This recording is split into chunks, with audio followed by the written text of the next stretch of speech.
Ассалаумағалейкум әлеумет. Арма өнер жанашырлары.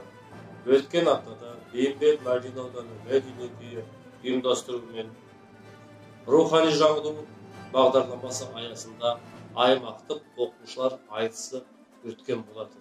Сол айтыстың қорытындысын жариялауға рұқсат етіңіздер. Рухани жаңғыру бағдарламасы аясында өткен тәуелсіз ел ұланымыз атты аймақаралық оқушылар айтысына қатысып, Абай Тұманбаев атындағы арнайы жүлдеге ие болған Ниязбек Ерқанат Айбатырұлы марапатталады. Және Ерқанат ақынымыздың мынандай сөмке сыйлығы бар.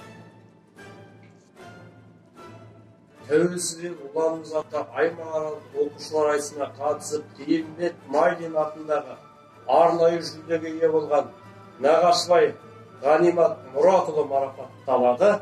Мынандай алғыс хатымен және мынандай тренажерный дейме, осындай дайындалатын есім. Тәуелсіз ел ұланымыз атты аймақаралық оқушылар айтысына қатысып, Абырай Алтынсарин атындағы арнайы жүлдеге ие болған Ниязбек Таңжарық Байбатырұлы марапатталады. Және қосымша мынандай сөмкесі бар.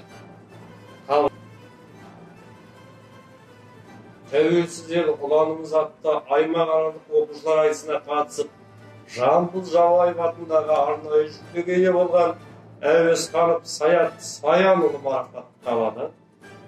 Қосымша қол сағат сыйлығы бар, қабыл алыңыз.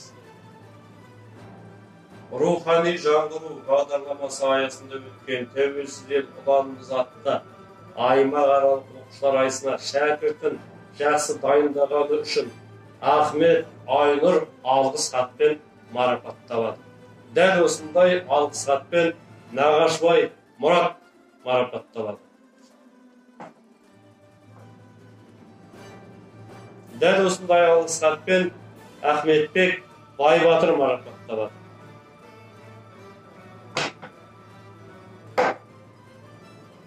Дәл осындай алғыс хатпен Әуесхан Ернұр марапатталады. Ал құрметті оқушы ақындар және олардың жетекшілері осы сый-сияпаттарды жеткізіп береміз деп уәде етеміз.